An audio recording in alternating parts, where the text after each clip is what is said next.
बिस्मिल्लाहिर्रहमानिर्रहीम। अस्सलाम वालेकुम नाज़रीन, आप यूट्यूब चैनल देख रहे हैं। मैं इमरान खान हूँ। इस वीडियो में आपको बताएंगे कि अशरफ गनी कहाँ गया, क्या स्टेटमेंट दिया, उसका क्या कहना है, किस तरह भागा, क्या ले जाना चाहता था, अमेरिकन ने कैसे रोका और उसके बाद तालिबान ने किस तरीके से पूरे अफ़गानिस्तान को फ़तह किया है। वो कौन सी ऐसी 14 चीज़ें हैं जो तालिबान ने की हैं जिसकी मिसाल दुनिया में नहीं मिलती, और बहुत सारी चीज़ें इस वीडियो में आपको बताने के लिए। लेकिन सबसे जो अहम चीज़ है वो ये है कि ये दुनिया की तारीख की तेज़ तरीन फतह थी।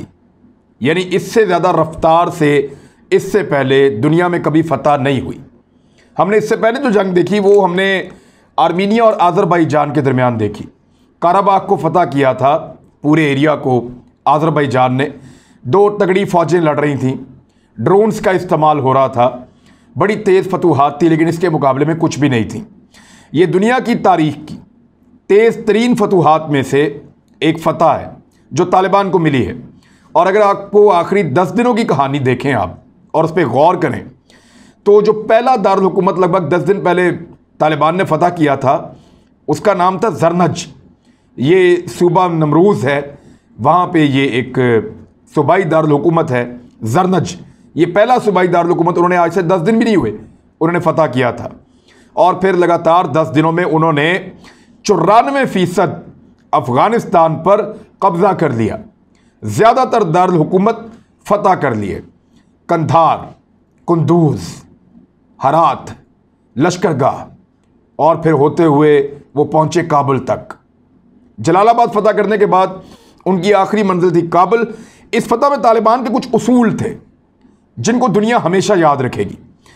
एक ऐसी फ़ोर्स जिसके पास पुराने हथियार थे, कमतर हथियार थे और फ़िदाई कुव्वत भी नहीं थी, वो कैसे फ़ाते बनी, इस पर तो किताबें लिखी जाएंगी और बहुत ज़्यादा लोग मुस्तकबिल में इस पर काम करेंगे। मगर यहाँ कुछ ऐसी 14 चीज़ें हैं जिन्हें दुनिया हमेशा याद रखेगी। तालिबान की इन फतूहात के दौरान क्या हुआ। नंबर 1, हथियार डालने वालों को कहीं भी कत्ल नहीं किया गया। कोई एक वाक़या ऐसा नहीं है कि किसी ने हथियार डाले और उसको कत्ल कर दिया। हत्ता कि आपको याद है कि इस्माइल खान ने बहुत नुकसान पहुंचाया तालिबान को, जिसको शेर हरात कहते हैं, लेकिन जब वो भी काबू आया तो जाने दिया, उसको भी कत्ल नहीं किया। नंबर 2, तालिबान ने इस पूरी मुहिम के दौरान कहीं पे भी टॉर्चर नहीं किया, तशद्दुद नहीं किया। आपको डंडे मारने की, लोगों के ऊपर टॉर्चर करने की, उनको ज़ख्मी करने की कोई वीडियो आपको नज़र नहीं आएगी। नंबर 3, कोई चोरी, डकैती और लूट मार इस पूरी मुहिम के दौरान कहीं पे आपको रिपोर्ट नहीं हुई। ना आलमी इदारों में, ना मीडिया में, ना किसी और जगह पे इस तरह की शिकायतें नहीं आई कि बैंक तोड़ दिए गए, लॉकर्स तोड़ दिए गए, लूट मार शुरू हो गई, लोगों की दुकानें खोल दी, दुकानों से माल लूट लिया, गल्ला और अनाज लूट लिया गया। ऐसा कुछ नहीं हुआ। जहां तालिबान गए वहां पे उन्होंने ऐसा कुछ नहीं किया। नंबर 4, आम माफ़ी का ऐलान किया उन्होंने। ये बहुत इंपॉर्टेंट है। नॉर्मली फ़ौजें ऐसा करती नहीं हैं, लेकिन ये एक पूरी फ़ौज है तालिबान की। वो जिस इलाके में भी गए उन्होंने आम माफ़ी का ऐलान किया।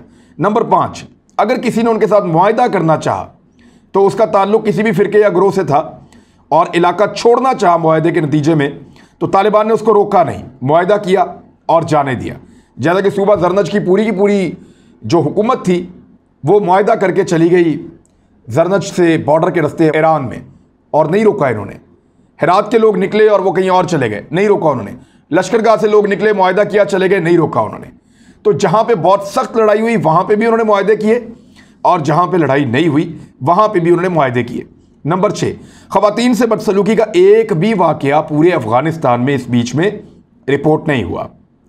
किसी भी खातून ने ये शिकायत नहीं की या मीडिया ने ये नहीं दिखाया कि किसी खातून के साथ बदतमीज़ी की गई हो, बदतहज़ीबी की गई हो, ज़्यादती की गई हो, उठा कर ले जाया गया हो, ज़बरदस्ती शादी या निकाह किया गया हो। ऐसी कोई चीज़ कहीं पे भी रिपोर्ट नहीं हुई।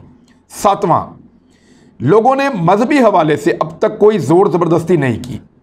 लोगों के ऊपर तालिबान ने कोई दाढ़ी किसी ने रखनी है रखे, नहीं रखनी ना रखे। बीबीसी को दिखाया, वो देखें लोग फिर रहे हैं बगैर दाढ़ी के, हम नहीं रोक रहे। वो ख़वातीन बाज़ारों में आ रही हैं, जा रही हैं, हम नहीं रोक रहे। लोगों को ज़बरदस्ती नमाज़ पढ़ने के लिए हम नहीं कह रहे, जिसने पढ़नी है वो पढ़े, अल्लाह के लिए है। तो तालिबान ने कहा कि ख़वातीन पर्दे में आएँ, लेकिन वो स्कूल ज़रूर आएँ, पढ़ने के लिए भी, पढ़ाने के लिए भी और बाकी कामों के लिए भी ख़वातीन अपने घर से निकलें और अपना रोल प्ले करें। नंबर 8, जहां जहां पर तालिबान गए वहां लड़ाई के दौरान तो जो कुछ हुआ वो हुआ, लेकिन उसके फ़ौरन बाद जब तालिबान ने कंट्रोल किया तो बाज़ार और कारोबार वो खुले रहे। रोज़गार को उन्होंने हत्तुल इम्कान कोशिश की कि वो जारी रहे, कारोबारी सरगर्मियाँ चलती रहें। फिर हेरात की अभी वीडियो सामने आई आज ही, एक दिन पहले वो फतह हुआ है, 1-2 दिन पहले, लेकिन वहाँ से जो वीडियोज़ आई उन वीडियोज़ में दिखाया जा रहा है कि कारोबार अपनी पूरी स्विंग के साथ चल रहा है, लोग बाज़ारों में मसरूफ़ हैं, अपना काम कर रहे हैं। नंबर 9, सहाफ़ियों, NGOs या गैर मुल्कियों का कत्लेआम नहीं हुआ। हाँ, जो लोग फ़ौज के साथ मौजूद थे, वहाँ से कवरेज करने आए थे, अगर लड़ाई में उनमें से किसी को नुकसान पहुँचा तो पहुँचा, अदरवाइज़ जो लोग तालिबान के साथ मौजूद थे और यहाँ से कवर कर रहे थे वो लोग बताते हैं कि तालिबान ने अपनी जान से ज़्यादा उनको प्रोटेक्शन दी है। तो इस तरह NGOs को, गैर मुल्कियों को, सहाफ़ियों को कत्लेआम उनका नहीं किया गया इस जंग में। नंबर 10, फ़िरका वाराना वाक़यात नहीं हुए, यानी जो अहले तशी हैं उनके साथ भी मुआहदे हुए, जो बरेलवी हैं उनके साथ भी मुआहदे हुए, और अगर किसी की नस्ल कोई और, कोई ताजिक नस्ल का है, कोई उज़्बेक नस्ल का है, कोई किसी और नस्ल से है, तो इस बारे में इस दफ़ा कुछ ऐसा नहीं हुआ। सबके साथ उन्होंने बराबरी का सलूक किया और कोई फ़िरका वाराना वाक़यात या नस्ल प्रस्ताना वाक़यात जो हैं वो नहीं हुए। नंबर 11, तालीमी इदारे बच्चों और ख़वातीन के जैसे ही तालिबान ने कंट्रोल किया उनको फ़ौरन फंक्शनल किया, मीडिया को भी दिखाया और खुले रखे। नंबर 12, सरकारी दफातर में उन्होंने काम जारी रखा। उन्होंने अपने तालिबान निगरान मुकर्रर ज़रूर किए सरकारी दफातर के ऊपर, लेकिन अमले से कहा कि आप अपना काम जारी रखें। अफसरान से कहा कि दफ्तर को खोलें, पुलिसिंग का अमल जारी रहेगा। नंबर 13, इमलाक को, गाड़ियों को और जायदादों को कब्ज़े में नहीं लिया गया। यानी आम लोगों की अगर कोई बाज़ार के अंदर दुकान है, कोई जायदाद है, कोई गाड़ियाँ हैं, कोई हथियार हैं आम लोगों के अपने, तो तालिबान ने उनसे छीने नहीं, उनसे कब्ज़े में नहीं लिया। और सिर्फ गैर मुल्कियों का और जो अफ़गान फ़ौज है उनका जो सामान था जिससे वो लड़ रहे थे, चाहे वो गाड़ियाँ हैं चाहे वो हथियार हैं, उनको उन्होंने माले गनीमत के तौर पे कब्ज़े में लिया। उसके अलावा उन्होंने आम लोगों की इमलाक में से किसी एक चीज़ को भी कब्ज़े में नहीं लिया, चाहे वो लड़ने के काम आती है, चाहे वो वैसे काम आती है, ट्रैवलिंग के काम आती है, उन्होंने किसी से कुछ ज़बरदस्ती नहीं छीना। कोई वाक़या ऐसा रिपोर्ट नहीं हुआ। नंबर 14, किसी को ज़बरदस्ती लड़ने पर मजबूर भी नहीं किया गया कि आप हमारे लिए लड़ें, ऐसा भी तालिबान ने नहीं किया, और ये दुनिया की तेज़ तरीन फतह थी। लेकिन इसके बावजूद पाकिस्तान में खूनी लिबरल्स अब एक ट्रेंड चला रहे हैं। मैंने आपको पिछली वीडियो में बताया था कि ये कुछ ना कुछ करेंगे, और इन्होंने कुछ ना कुछ ज़रूर किया है।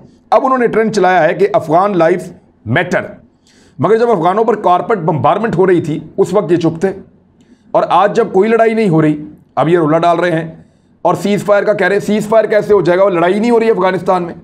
इतने पुरसकून तरीके से उन्होंने पूरे अफ़गानिस्तान पे कब्ज़ा कर लिया है, कंट्रोल कर लिया है तालिबान ने। अच्छा किया बुरा किया अलग बात है, लेकिन आज उतना खून नहीं बह रहा जितना अमेरिका ने और यूरोप ने बहाया था, जितना नेटो ने बहाया था। लेकिन उस वक्त ये लोग नहीं बोले, लेकिन आज ये कह रहे हैं कि अफ़गानियों की ज़िंदगियाँ बड़ी अहम हैं।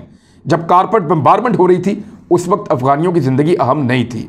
ये वही कुछ करते हैं जो इनके बैरूनी आका इनको कहते हैं, हमेशा डॉलरों के लिए काम करते हैं। तो हम इनको इंशाल्लाह तकलीफ़ पहुँचाएँगे। नस गया जे, ये पंजाबी में हमने एक ट्रेंड चलाया, पाकिस्तान का टॉप ट्रेंड बना, और इसमें बड़ी तकलीफ़ हुई खूनी लिबरल्स को अल्हम्दुलिल्लाह। तो इनको हम इंशाल्लाह तकलीफ़ पहुँचाएँगे और आइंदा भी तकलीफ़ देने का सिलसिला हम जारी रखेंगे। अब कुछ और चीज़ें हैं। एक तो आप पहले देख लें कि जो स्टेटमेंट आया है बहुत इम्पॉर्टेंट, और वो स्टेटमेंट है अफ़गान सदर अशरफ गनी का। अशरफ गनी ने मुल्क छोड़ने के बाद अपने फेसबुक अकाउंट से जारी करदा बयान में कहा कि आज मुझे एक मुश्किल फ़ैसला करना था, या तो मैं मुसल्लह तालिबान जो महल में दाखिल होना चाहते थे उनके सामने खड़ा हो जाऊं, या फिर अपने प्यारे मुल्क जिसकी गुज़िश्ता 20 सालों में हिफाजत के लिए मैंने अपनी ज़िंदगी सर्फ कर दी उसे छोड़ दूँ। उन्होंने कहा कि अगर इस दौरान अनगिनत अफराद हलाक हो जाते और हमें काबुल शहर की तबाही देखना पड़ती तो इस 60 लाख अफराद के शहर में एक बड़ा इंसानी अलमिया हो जाता, खून की नदियाँ बह जाती। अच्छा, ये बंदा जो है ऐसा लगता है कोई बहुत बड़ा फाइटर है, बहुत बड़ा जंगजू है, कुछ टर्मिनेटर टाइप का करैक्टर है कि अगर ये लड़ पड़ता तालिबान से तो खून की नदियां बह जाती।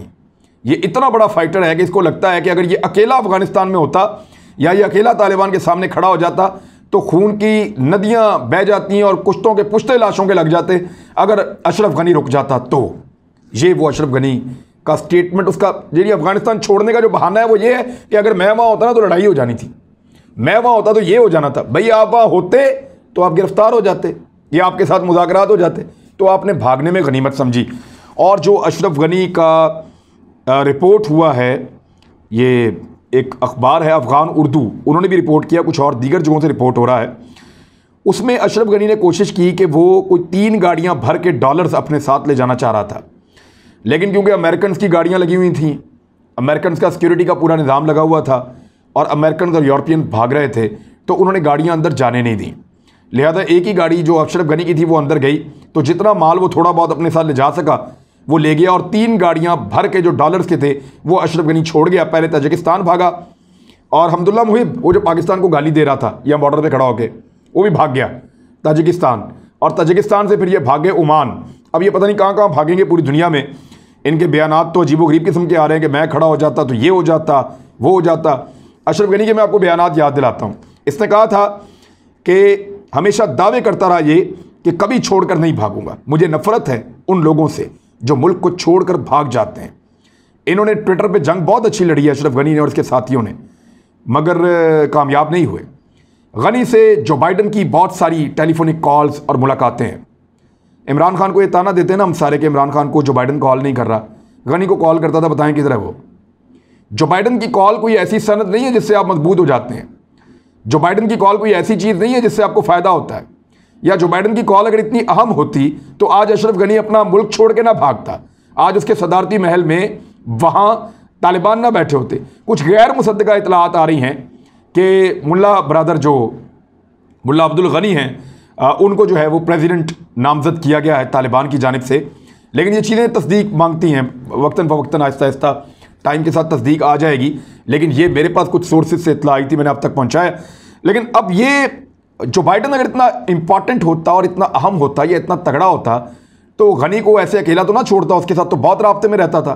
तो राब्ते की बात नहीं है, पॉलिसी की बात है, अपने अपने मफाद की बात है। वज़ीर दिफा जो है अफगानिस्तान का जनरल बिस्मिल्लाह जो है वो काबुल से मुत्तहिदा अरब अमारात भाग गया, लेकिन जब उसको फ्लाइट नहीं मिल रही थी तो उसका स्टेटमेंट क्या था, वो भी सुन लें। उसने हमारे हाथ पीठ के पीछे बांधे और वतन को बेच दिया। गनी और उसके गिरोह पर मैं लानत भेजता हूँ, ये कहा वज़ीर दिफा जनरल बिस्मिल्लाह ने। लेकिन उसके बाद उनको फ़्लाइट मिल गई और वो फ़्लाइट लेके सीधा खुद भी दौड़ गए और अमारात चले गए। अब अशरफ गनी पहले तजिकिस्तान, हमदुल्ला मुहिब साथ और बाकी सारे लोग भी, उनकी बीवी भी साथ, उनकी फैमिली भी साथ, अपने सारे बीवी बच्चे लेकर वो भाग गए और भाग के पहुंच गए दूसरे मुल्कों में और अफगानिस्तान को अकेला छोड़ दिया तालिबान के रहमो करम पे। इस वक्त 94% अफगानिस्तान जो है वो तालिबान के कंट्रोल में है। अगर आप नक्शे पे गौर करें, एक नक्शा मैं आपको दिखा रहा हूँ, इसमें ये जो ऊपर वाला एरिया है ये लगभग कोई 35 से 40% बनता है। ये अफ़गानिस्तान के वो 14 सूबे हैं जिन पे तालिबान जब पहले इक़्तिदार में आए तो कभी भी इनके ऊपर कब्ज़ा नहीं कर सके। तालिबान पहले जब इक़्तिदार में आए तो कमज़ोर थे, वो 4 साल तक ऐसी ताकत से लड़ते रहे जो इतनी मुनज़्ज़म नहीं थी, लेकिन इस मरतबा बड़ी तगड़ी फ़ौज थी और वो चंद हफ्तों में कब्ज़ा कर गए पूरे अफ़गानिस्तान पे।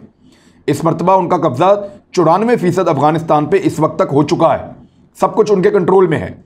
और वो तमाम सूबे जो पहले उनके कंट्रोल में नहीं थे, 14 सूबे, 34 में से सिर्फ 20 पे उनकी हुकूमत थी, 14 पे नहीं थी। इस मरतबा वो 34 के 34 उनके कब्ज़े में हैं और वो पूरे अफ़गानिस्तान में छाए हुए हैं और बहुत कम वक्त में उन्होंने ये किया है। तो ये तगड़े भी हैं, मुख्तलिफ भी हैं। शुमाली तहाद का पूरा इलाका जिसमें वो बदख्शां है, कुंदूज़ है, मज़ार शरीफ है, सूबा ताखार है, ये तालिबान का ख्वाब हुआ करता था और आज वो सारे तालिबान के कंट्रोल में हैं। अमरुल्लाह सालेह मुझे याद आ गया, जो उनका नायब सदर है अफ़गानिस्तान का था। अमरुल्लाह सालेह ने 25 दिन पहले एक ट्वीट किया था, पाकिस्तान को 1971 में सरेंडर करते हुए दिखाया था। 25 दिन पहले हमारे दिल पे उसने छुरी चलाई थी और आज 25 दिन के बाद उसकी फ़ौज ने सरेंडर किया है। ये सिर्फ 25 दिनों की कहानी है। ईद वाले दिन उसने ये किया था, ईद के दूसरे दिन हमें तकलीफ़ पहुंचाई थी ईद वाले दिन। और अल्लाह ताला का इंसाफ देखें कि 25 दिन के अंदर अंदर वो बंदा भी गायब है, उसका सदर भी गायब है, उसके सारे घर वाले भी गायब हैं, उसकी सारी काबीना भी गायब है और वहाँ पे तालिबान का कब्ज़ा है और वो हथियार डाल चुके हैं। 10 साल पहले न्यूज़ वीक की एक टीम आई थी अफ़गानिस्तान में, उन्होंने तालिबान का इंटरव्यू किया था। तब तालिबान ने एक बड़ा तारीखी जुमला बोला था और वो उन्होंने छापा था न्यूज़ वीक के मैगज़ीन में। उन्होंने कहा था कि you have the watches and we have the time, आपके पास घड़ियाँ हैं, हमारे पास वक्त है, हम बहुत लंबा लड़ सकते हैं आपसे। जब डोनाल्ड ट्रंप के साथ इनके मुज़ाकरात तालिबान के ख़राब हो रहे थे तब भी उन्होंने कहा था कि हम 20 साल लड़े हैं, चलो फिर 20 साल और लड़ते हैं, उसके बाद बैठेंगे और बैठ के बात करेंगे कि आप क्या खड़े हैं, हम कहाँ खड़े हैं, जिससे अमेरिका बहुत ज़्यादा परेशान हो गया था और फिर मुज़ाकरात शुरू हो गए थे। तो अब इस वक्त कौन कौन कर रहा है, कोऑर्डिनेशन काउंसिल में कौन कौन है? इन 3 बंदों को दाद देनी चाहिए जो मुश्किल तरीन हालात में अफगानिस्तान में मौजूद रहे और अफगानिस्तान के मसले के हल के लिए तालिबान के साथ मुशावरत और मुज़ाकरात कर रहे हैं। हामिद करज़ई, डॉक्टर अब्दुल्ला और गुलबदीन हिकमत यार। ये बहुत मुश्किल होता है इस लेवल के लोगों का कि वो रुकें, क्योंकि इनकी जान को ख़तरा होता है, इनके लिए हालात बहुत मुश्किल होते हैं, लेकिन वो फेस कर रहे हैं और ये कोऑर्डिनेशन काउंसिल में शामिल हैं ये 3 लोग। तो ये बहुत बड़ी चीज़ है और इसकी कदर की जानी चाहिए। अभी एक और बड़ी लेटेस्ट डेवलपमेंट है पाकिस्तान के हवाले से भी कि तैयब उर्दगान का इमरान खान साहब से टेलीफोन पर रब्ता हुआ है और अफ़गानिस्तान की सूरत हाल पर बातचीत की है। तो अब मैं आपको बताऊंगा अगले वीलॉग में कि पाकिस्तान की हिकमत अमली क्या है अफ़गानिस्तान के हवाले से। चाइना क्या करने जा रहा है, रशिया क्या करने जा रहा है, ईरान क्या करने जा रहा है, तुर्की क्या करने जा रहा है, इस खित्ते की नई गेम क्या होगी अगले वीलॉग में। अब तक के लिए इतने, अपना ख्याल रखिएगा, अपने इस चैनल का भी। अल्लाह हाफ़िज़।